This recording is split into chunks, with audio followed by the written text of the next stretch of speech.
Hey, Shalom Akim, Shalom. First and foremost, as always, I would like to give all praise, all honor, and all glory to Yahweh, Bahashem Yahweh Shai, Bahashem Rachakodash. Double honors to the apostles and the elders of Great Millstone and taught us his truth. And as always, I want to give a much peace, love, and salutation to the elect scattered across the four corners of the earth, pushing this word with all truth and sincerity. I'm the brother Tazamah from the Great Millstone Dallas camp. I'm coming back with another lesson. And Lord willing, this lesson will be edifying to the flock. And today's lesson that I want to do is going to be entitled, Being a Man of Few Words. All right, being a man of few words. And, in today's society, the more that you speak and, the more that you speak and the glamorous words that you may use, could be deemed as somebody who's of excellent nature, for lack of better words. When in reality, a true person, a true man shows his wisdom, and by the way that he moves, and also too, a man that's a few words is considered wise, man. Not everything really deserves a response, and that's something that the apostles and the elders say. I'm not too sure if it was I think it was Elder High Priest Yaquab that they said would say this, but or it might have been King Masha. But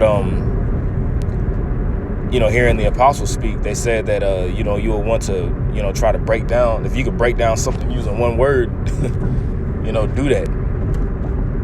Not everything is necessarily needed, not everything is necessarily needed to use in long words and, fair speeches and things of that nature to make a point. Just being just a man in general, you know what I mean? It's good to be a man of few words. It's good to show yourself, it's good to show yourself a fool. And matter of fact, what's that scripture in Proverbs? How does it go? Hideth. Let me see real quick. I think the word hideth is in there.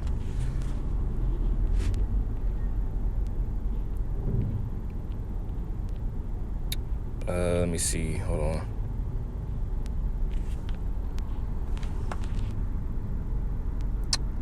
on. Layeth open.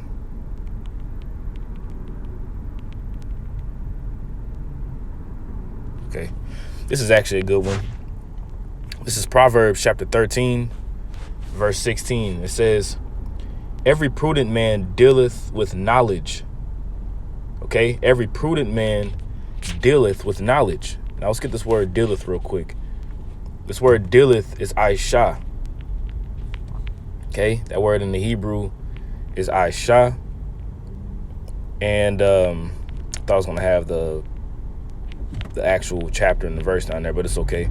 But that word Aisha literally means to do or to fashion, okay, to be done. All right, so pretty much what it's saying is that a prudent man, a man that uses foresight, right, dealeth with knowledge. Okay, you're going to think before you do things. You're going to think before you speak, and you're going to think before you act. You're going to think before you go into a particular scenario and situation. And you're gonna count the cost and weigh everything in the balance. A lot of times, people speak, without even thinking. Like you have these individuals who are talking all kinds of mess against the apostles and elders and the men that taught them, teaching these wayward doctrines. They're not thinking before they speak. They're just spewing out madness, not knowing that can get you into a whole heap of trouble. Right? So it says a prudent man dealeth with knowledge, but a fool layeth open his folly. So an individual who's going to lay open their folly is those individuals who literally just make themselves known just to be fools, man, and look stupid. Because they're not thinking before they speak. They're not thinking before they act. They're not thinking before they put themselves into particular scenarios and situations. See? Now let's get Proverbs chapter 17, verse 27 and 28. It says, he that hath knowledge, this is crazy. This is actually the one I was looking for. Wow. Call hello, y'all, I was shy. It says, he that hath knowledge spareth his words. So if you have knowledge, right, your knowledge doesn't necessarily need to be seen. Like, you don't need to be seen using grandiose words and, debate me this and, do that, or whatever the case may be. It says, he that hath knowledge spareth his words. Right? Let's read this in the NLT. A true wise person uses few words. You see that? A true wise person is going to use very few words when they speak. Knowing the time. Right? It says, he that hath knowledge spareth his words, and a man of understanding is of an excellent spirit. Let's get this word excellent. A man of understanding is going to be of an excellent spirit. That word excellent is quar. Okay? Quar. And that word excellent here means cool. You're going to be cool, you're going to be calm, and you're going to be collected. Okay? Because these demons know how to these demons know how to work with your spirit. They know how to make you get emotional. To whereas you begin to get emotional, and then now you're not even dealing with knowledge. Now you're speaking based upon your emotions. You don't begin to stick to the scriptures of what Yahweh Ba'Shem Yahushua said. Okay, the scripture says that if any man, roughly paraphrasing, if any man doesn't speak according to this word, it's because there is no light in him. You see? But a man of understanding is going to remain in a cool, calm, and collected spirit. Look at Yahushua. When Yahushua was put on trial, look at the spirit that he was in. He exhibited being a man. He exhibited being a man of few words. When they was falsely accusing him, he could have easily, resorted to the flesh and just got upset, and you know what I'm saying? And it's easy to get like that. I'm not sitting there saying that this is easy, or it's not, it's hard, or I meant to say easy because it's not, man. Hey, we in this flesh. And as a man, you want your point to be made sometimes. You want your point to be made. You want these things. But it's good to just sit back. It's good to sit back and to allow Yahweh Ba'Shem Yahushai to vindicate you. Let the scripture speak for them. Let the scripture speak. And versus you. And a problem that we're seeing now, especially now more so than ever. It's a lot, yeah. Hold on one second. Okay, right. A problem that we're seeing now more so than ever is people who are just vainly speaking, with no fear. And they're speaking clearly just based upon being emotional. Right? So it says, let's read it again. He that hath knowledge spareth his words, and a man of understanding is of an excellent or a cool spirit. Right? It says, even a fool when he holdeth his peace. Even a fool when he holdeth his peace is counted wise. You see, so a fool when they don't say anything, you see, and he's silent, that's a wise thing to do. It's unwise to show yourself to be a fool. Why? Because you begin to lay open your folly. As we read in the previous chapter, as we read in chapter 13, you begin to lay open your folly, and you begin to pretty much speak based upon your emotions, which is the last thing, the last thing that we really need to be doing, man. And like I said, that's what Satan wants us to do. It says, even a fool when he holdeth his peace is counted wise, right? And he that shutteth his lips is esteemed a man of understanding. It's always that person who's calm, cool, and collected and laid back and really, not saying anything, but they have a stoic look to themselves. And they just look and they're back and observant. You know, those are the individuals who you look at, you be like, man, okay, this person, you could tell that person has some tact about himself. Versus the individual who's always the loudest in the room and just want to be seen, always talking. That shit gets annoying too. That shit gets very, very annoying very quickly. You know, trying to be the one that just knows it all, just talking. You know?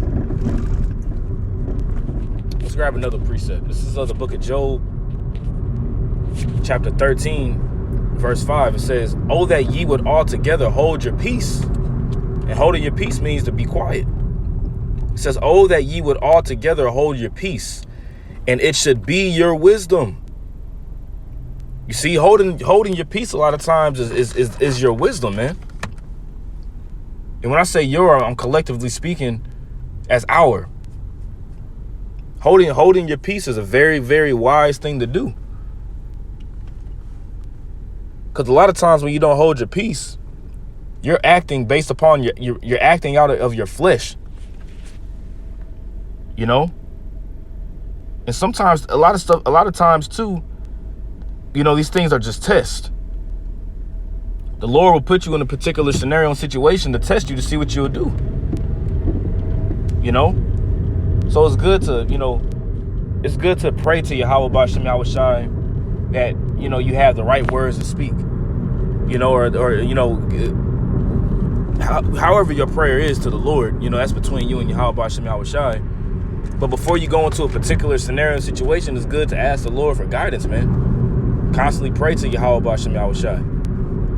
Let's read that again. It says, "Oh that ye would altogether hold your peace, and it should be your wisdom." That's a wise thing to do, because what is wisdom? Wisdom is fear of Yahweh Bashem Yahushai. That's the beginning of wisdom. So you fear the Lord based upon the things that you say. You don't want to, you don't want to offend. Now, does this mean that you just don't say shit at all and I ain't gonna say nothing at all? No, that's not what that's not. You don't move like that, but you know, you do think before you speak. You know, that's why Yahweh Shai said, he said, every idle word that men shall speak, they shall give account thereof in the day of judgment. You know, by your words ye shall be justified, and by your words ye shall be condemned. Your words, man. You know. Let's grab another one. We'll get the book of Sirach, 32, and let's see. Let's start at verse 7, right? So like I'm driving, I'm about to pull over to my destination, so I'm just, you know, getting ready. All right, this is the book of Sirach, or the book of Ecclesiasticus, chapter 32, verse 7. It says, "Speak, young man, if there be need of thee." I'm a young man.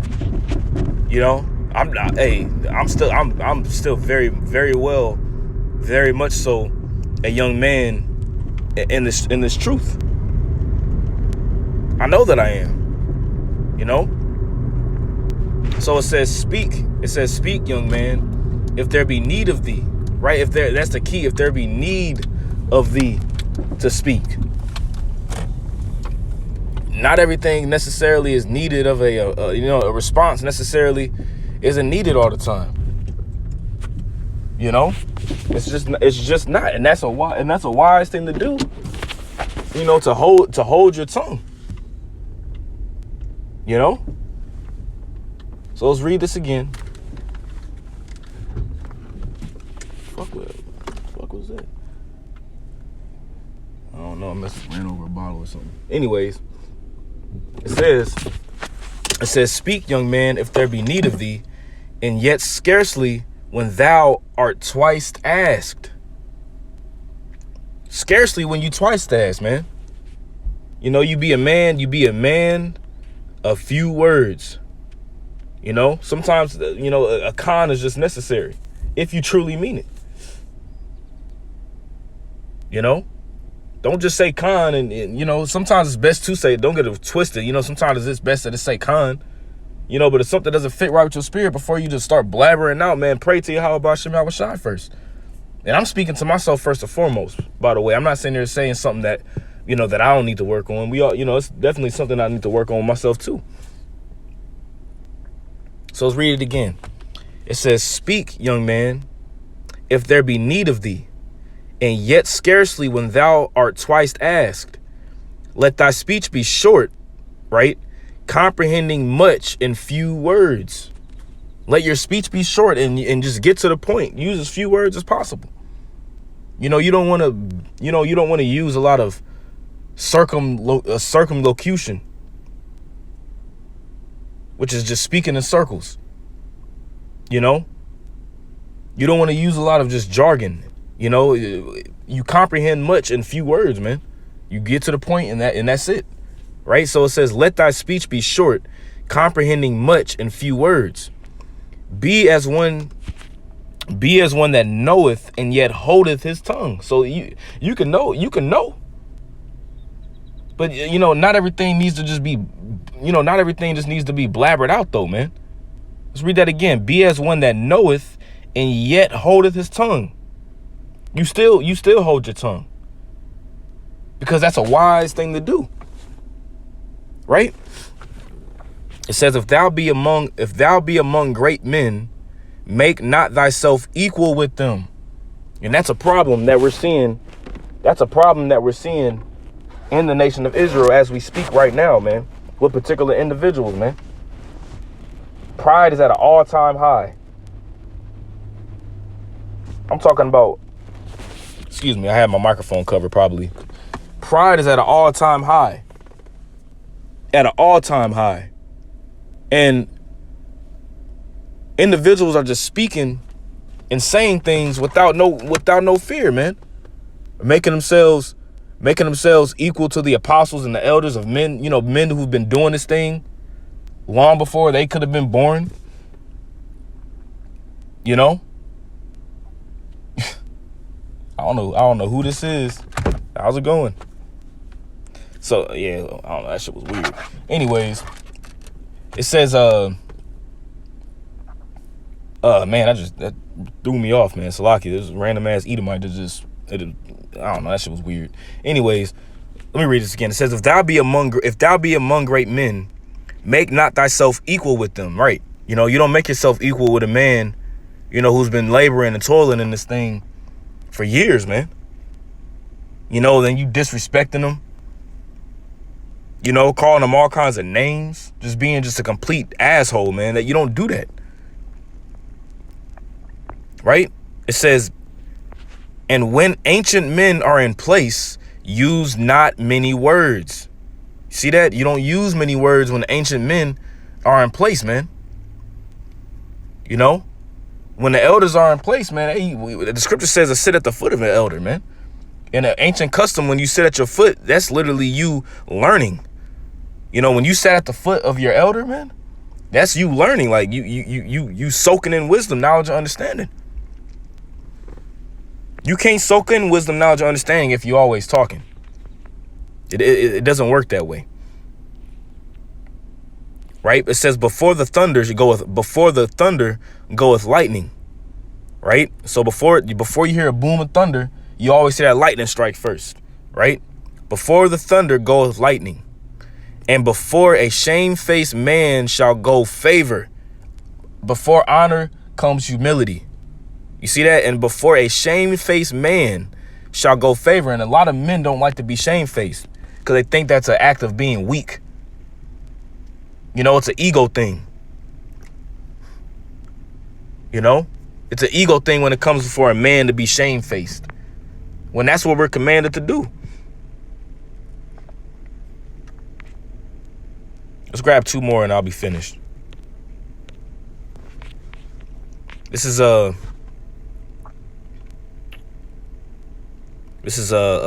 Sirach 7 and 14. It says, use not many words in a multitude of elders, and make not much babbling when thou prayest. Just, hey, the Lord likes you to be short and direct with him. Of course, you make your request be known, but you don't want to be up there just, repeating, saying the same thing over and over and over again, and you just talking. The Lord don't like that. He don't like that.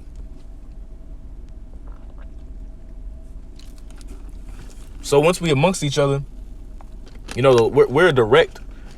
We're a very, very direct people, man. So we gotta just be direct with our actions. Being direct with our actions, being direct on how we move, how we speak to one another, not using all these words and things of that nature, right? Let's read that again. I got a precept written next to this. Let me see what it is. Yeah, so pretty much, Sirach 5:1 or Ecclesiastes 5:1. Hold thy foot when I come hold thy foot when I come to the house of the Lord, and be more ready to hear than to give the sacrifice of fools. Yeah. Matthew the 6th chapter. When thou prayest, use not many vain words. Let's read it again. It says, use not many words in a multitude of elders, and make not much babbling when thou prayest. And that's straight into the point. And let's end it off with this one. The book of Sirach, chapter 20, verse Sirach 20. Let's start at verse 1. It says, there is a reproof that is not comely. Right? There's a reproof sometimes that's not at the right time. Reproof and judgment is needed at the right time too. You just don't go out there and everything is a time and a season for everything, as it says in Ecclesiastes 3, right? It says again, some man holdeth his tongue and he is wise. You see that? There's a man that holds his tongue, and that's considered a wise thing to do when you just wait. And then allow the Lord to show you. Okay? Let's jump down to verse 5. It says, there is one that keepeth silence and is found wise. There it is again. And another by much babbling, right, becometh hateful. By much babbling, you can become hateful, man. Just talking too damn much. And that can be very, very, very annoying when somebody just doesn't stop. Like, bro, stop. Just shut up. Stop. You don't gotta, for as much as you talk, you're not making, that doesn't impress us. Hell, it's not impressive if I do it to nobody. It could be very annoying, man. Whereas you don't want to be around an individual when they just talk too damn much. Trying to be Mr. Know-it-all, you know what I'm saying? Just be a man of few words. That's impressive to people when you a man of few words. That people take you seriously. But an individual who's always talking and kikiing and this, that, and the third, man, people don't take those kind of people seriously, man. Verse 6. Some man holdeth his tongue because he hath not to answer. So when you don't know the answer to something, the best thing to do is just not to say nothing. Don't say it. Because when you just start spewing out just words and you just start just talking as if you know the answer, and you just talking, that's not doing anything. Really, at that point, you're showing forth your folly. Some man holdeth his tongue because he hath not to answer, and some keepeth silence, knowing the time. Right? A wise man will hold his tongue till he see opportunity. When the opportunity comes, it'll happen. But a word that's spoken out of season. Matter of fact, I want to see if I can find that here in a second. Spoken season. Let me see real quick. Yep. Proverbs 15:23. A man hath joy by the answer of his mouth. Let's read that again. A man hath joy by the answer of his mouth, and a word spoken in due season. How good is it? When somebody tells you the right words, the right counsel at the right time, it's like, man, it's like gold, man. It's at the right time in the right season. You see that? So let's go back to Sirach 20 and we'll finish up. It says, some man holdeth his tongue because he hath not answered, and some keepeth silence knowing his time, right? Verse 7, a wise man will hold his tongue till he see opportunity. You see, till he see opportunity, he's going to be quiet, right? But a babbler and a fool will regard no time. You see, so somebody who's just constantly talking, a babbler, you don't regard the time. You just speaking, you just talking. You don't observe the opportunity. Verse 8, the last scripture. He that useth many words shall be abhorred. You see that? You make your point and you keep it pushing. But if you using all these many words, man, you're going to be hated, man. You're going to be abhorred, man. And he that taketh to himself authority therein shall be hated. Woo, man. Trying to be that authority. Trying to be the top dog. The top diggity dog. Right? You're going to be hated, man. You know? So that's it. You know, something that was just on my spirit this morning when I woke up. You know what I'm saying? You know, Lord willing, this lesson is edifying to the elect. I'm going to give all praise, honor, and glory to Yahweh, by Hashem Yahushai, by Hashem HaKadosh. Double honors to the apostles and the elders of Great Millstone that taught us his truth, and much peace, love, and salutation to the elect. Shalom.